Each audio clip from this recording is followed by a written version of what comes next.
So much love and appreciation to those of you who have been with me for the 2 year period plus that I've been doing this. Thank you for showing your love and support to the channel. And to anybody else who is brand new to the platform and you would like to support the channel, also, you can do it by way of Patreon, Anchor, the clothing store, and also the shoe shop that is listed in the comment description below. And again, thank you to any and all of you guys who have been here to support this channel during the 2+ year period. I wouldn't be able to do what I do every single day without you.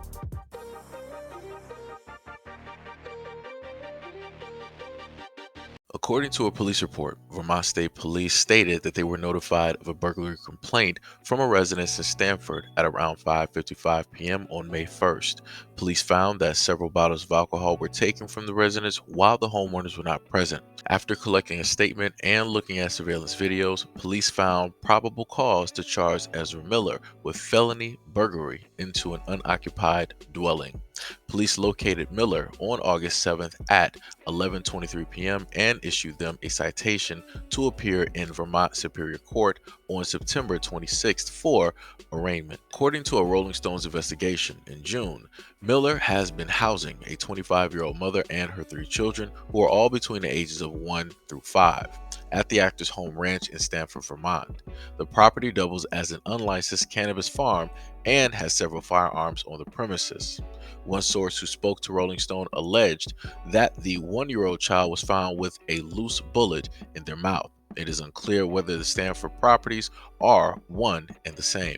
The latest controversy on the beefball of Miller, who has been at the center of scandals for the better part of this year. He was arrested twice in Hawaii this spring, once for disorderly conduct and harassment, and once more for second-degree assault. Miller is facing several allegations of abuse from different women around the world, including choking a woman in an Icelandic bar and harassing another woman in her home in Berlin. So I'm a little bit confused. So you mean to tell me after all of this time, it took for a couple of alcohol bottles in order for police to be able to actually catch this dude and actually charge him with something, even though this is the same one who decided to kidnap somebody's daughter? Allegedly, I gotta say those words, allegedly, kidnap somebody's daughter, and the parents haven't heard from their daughter in quite some time, pretty much worried sick about the individual. And even when looking at the pictures, it was looking very questionable to the degree on how conscious, in a sense, if you will, the person is of the circumstances that they are in and by the people that they are surrounded by, right? Because you're dealing with a individual who was around, right, that younger person for quite some time. In some instances, people, might lead, towards a different wording, right, when dealing with that situation. But I find it pretty odd that within that article, they didn't mention anything about Ezra Miller and the daughter who was missing at the time, where the parents didn't know about her whereabouts, anything like that. But they mentioned that there are assault cases pretty much around the globe dealing with Ezra Miller. And, it's tough out here. The only reason I technically care is because this dude was, in a sense, a part of the DC franchise. I would have obviously picked somebody else to be the Flash, but this is who, they wanted to be the Flash for whatever reason. Still can't figure that out.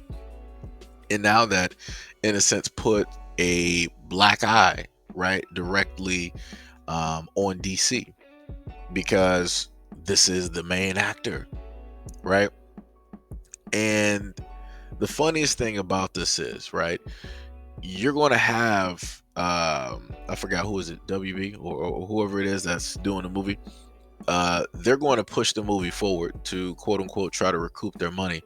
But these are the same individuals who opted not to release the Batgirl film. So you're going to have a person that's just starting off, that's trying to breathe and bring life into a character. We haven't seen, in a sense, a Batgirl since the Val Kilmer days. That was back in like the 90s. So it's been a very, very long time. And I guess you could say in between then, you've had the animated films, right? From the Adventures of Batman to, a little bit, later, uh, when it deals with the animation. But we have not really had a live adaptation for, a very long time. So they would rather cut short somebody's potential career.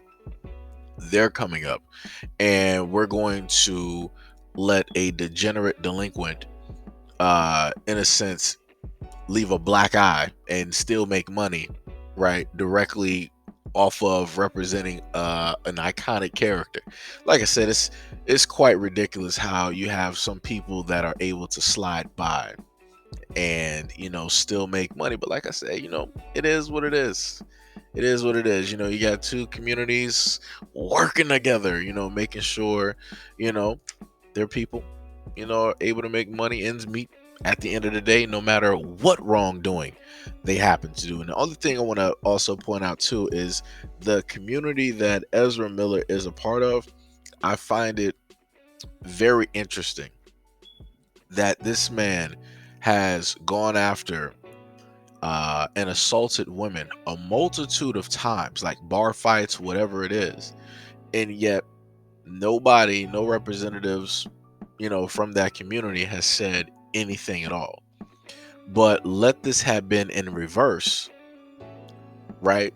Where you would have had, somebody who was not of that community go after one of their people in that community.